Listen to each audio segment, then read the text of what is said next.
In today's video, I'm on the Pit Boss and I smoked a pork butt for some pulled pork. Hey, this is Ricer from Dead Broke Barbecue, Wisconsin, and welcome back to the channel. But if you're new here, we try to help you enhance and amplify your backyard barbecue fun. Now, these pork butts turned out incredible, and if you're looking for a little jackpot yourself, check the description below because it's worth it. So grab your black pepper and your mustard rub, Jason. We're gonna amplify some backyard barbecue fun.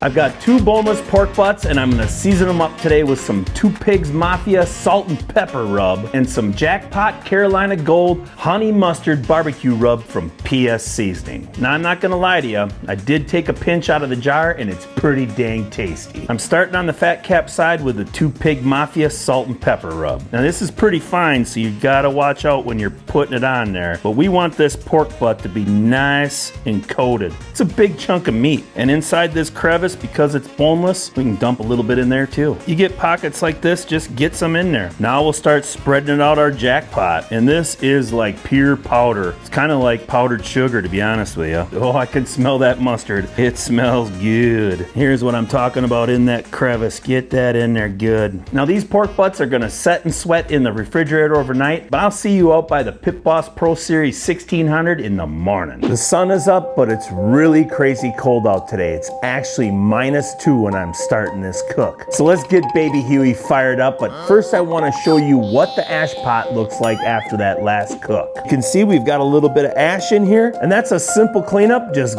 dump it out.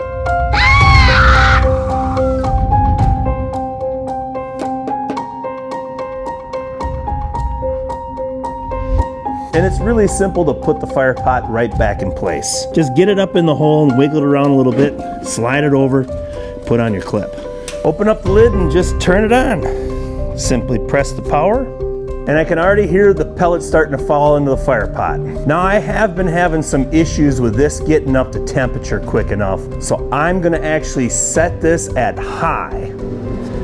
Turn it all the way up, press it in, and then we'll just wait until this starts burning clean, and we'll close up the lid, and we're gonna preheat this to 300 degrees. I'm running hot and fast today. Now, obviously, this is the white smoke that I'm talking about. We're burning nice and clean. Time to close up the lid and preheat this to 300 degrees. Now, I'm gonna set a stopwatch and see how long it takes to actually get this thing heated up to 300 degrees. All right, we're 16 and a half minutes in, and this thing is reading 300 degrees. We'll go ahead and just click this and turn it down to 300, and we'll click on it and just turn this down to 300, hit it again, and that's where we're gonna run this cooker. This is certainly a great workaround, and I owe that to Nate Griffin. He's the one that suggested I try it. Thanks, Nate. I'm also going to try is hit the prime button before you open up the lid and give it a few extra pellets, and that will help it boost it so you don't drop all that temperature when you're going ahead and checking out your protein. So let's get these honey mustard pork butts under some smoke. These sat in the refrigerator overnight, and they've got some great starting color. And I'm leaving them on these wired racks, and we're gonna get them centered right over here onto the left of the fire pot. And I'll put my ambient temperature probe in, and we're just gonna place this probe right in the center. Now, I'm gonna set a timer for an hour, and I'm just gonna come back out and rotate them 180 degrees. But I'll bring you back at about the 3-hour mark, and then we'll take a look at them and see how that bark is starting to develop. I'm 3 hours into this cook, and it's going pretty decent, but I had to turn this Pit Boss up to 350 degrees just so I could reach that cooking temperature around 300. My ThermoWorks is saying that we're at 287 degrees with the ambient temperature right above the fire pot, and the Pit Boss is saying 293. That's pretty dang close, but you can see here I have it set at 350 degrees. So it's running about 60 degrees cooler than what I actually have the temperature controller set at. Now I'm gonna open up the lid, and we're gonna go ahead and rotate these pork butts. I'm just turning them 180 degrees. I've got the probes in from the Pit Boss in here. Gonna test those out compared to my ThermoWorks also. The bark is really developing some really good color. That red looks gorgeous, but we want to get a little bit of moisture on these. We've got a ways to go before we throw these in a foil pan. I'm also going to add a couple of my ThermoWorks probes just to test out and see what they compare to what the Pit Boss ones say. Not going to be too fussy where we place them in, just get kind of in the big thick part. And I'm holding the prime button in to get this auger to start loading up that hopper to give us a little bit of boost so this temperature can climb faster. Obviously, you shouldn't have to do that to get this thing to kick into gear after you've lost some of your temps. Now, after I put my probes in, you see one says 143 and the other one says 127, 26 on the Pit Boss. And you can see my ThermoWorks says 126 and 145. And now I'm gonna set a timer for another hour and just keep on coming out here and repeating the same process. And I'll bring you back when they reach an internal temp of about 170 degrees, or if I like the bark, how it looks, then we'll throw them in a foil pan and finish them off. I've got 6.5 hours into this cook and it's running pretty good. Even if I'm not at my temperature that I set it at, it's still holding great. And in between these two scenes, I remember the last time I did a pork butt on a Pit Boss. Kent, my good buddy from Daddy Dutch Barbecue, was picking on me about drinking Corona beer. So I decided that I was gonna show him again. See, I'm drinking Schlitz ale. At the end of this video, I'll leave a card. Go ahead and check it out. It's pretty funny. I can't take a drink of this yet because I'm gonna use it for some braising liquid, but I'll take a sip, don't worry. This is a good time to show you how well this controller is holding. So again, I'm running the Pit Boss at 350 and the temperature is reading 285, 287. My signals is running right around 288. So the controller on the 1600, it's still off that 65 degrees, but I can deal with it because at least I know what that chamber is running at. The other thing I want to point out is that these probes, and I don't know if you can see them that well, one reads 176, the other one 159, 160. My signals are saying 167 and 165. Now the probes aren't in the exact same position, but at least they're close and within the ballpark. I've had other probes and they can be off 30 degrees. These aren't that bad. You can use them. I'm not actually using these probes to finish up this cook. Get the probes out and we'll pan up these pork butts. I really like the bark and the color that I've developed. These are perfect to get in that pan now. Pull these probes out of here quick. Grab these pork butts off this grate. And we'll get this pork butt out. This one can go right here. And now I'm gonna add a little bit of my Schlitz ale. And we'll just dump a little bit in. You don't need a lot, but it's good to add a little bit. I've had bad luck sometimes when I do the full sheet pan where the pork butt will dry out on the bottom and it'll stick to it. So I add just a little bit of beer, or you can even add some wine if you want to, but cheers.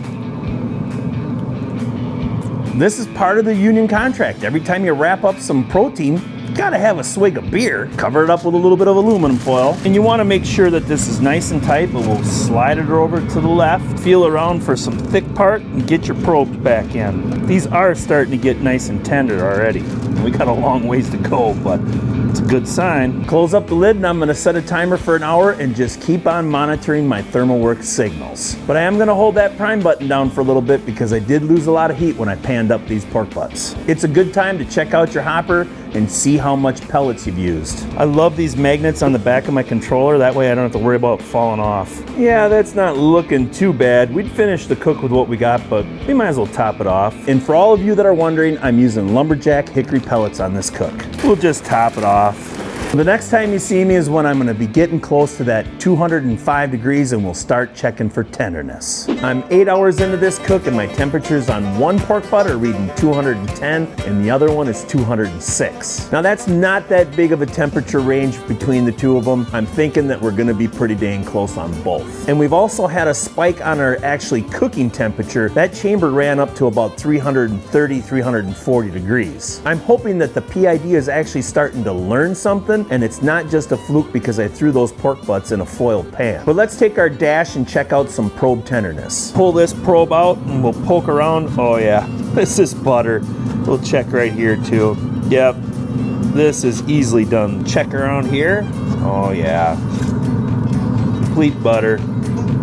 There's no resistance at all. Time to get these pork butts out and let them rest for 2 hours. And I'll meet you by the cutting board when we go ahead and shred up this honey mustard pork butt. Now these honey mustard pork butts have rested for 2 hours. I'm pretty hungry. It's time to pull my meat. But first, let's talk a little bit about how baby Huey did. With the tips that Nate gave me, I was able to come very close to the normal average time that it takes me to do pork butts. Typically, I run pork butt at 275 degrees, so this cook, I actually was running a little bit hotter than my normal temp. The issue that I'm having is that my 1600, when I open up the lid and lose that heat, it takes a lot longer to get it back up to that actual cooking set temp. And with holding down that prime button for a little bit before I opened up the lid and after I closed it, which ended up to be a great workaround for my 1600 to recover to the cooking temp that it was running at. Now I set the temperature at 350 degrees, but obviously it never reached it. Just at the end, it closed the gap by 20 degrees. But you can see this pit can cook. I'm just having a small little issue with my controller.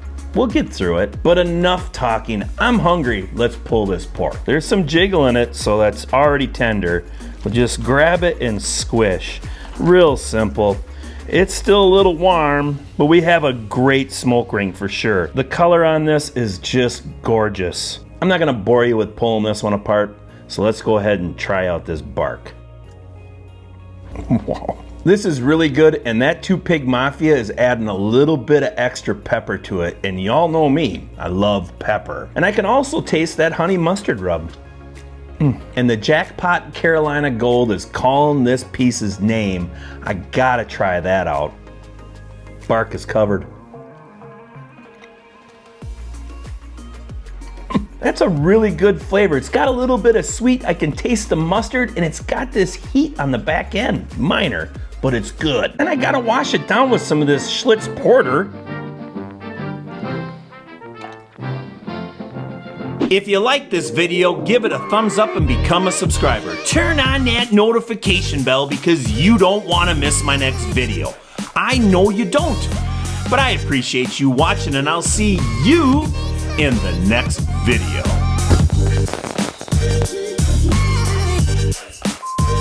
I'm saying on the film, but I still want you to come here and just grab a little piece, but I gotta take a picture of this. This won't be my thumbnail probably, but I want to get a picture of it because holy cow is this good.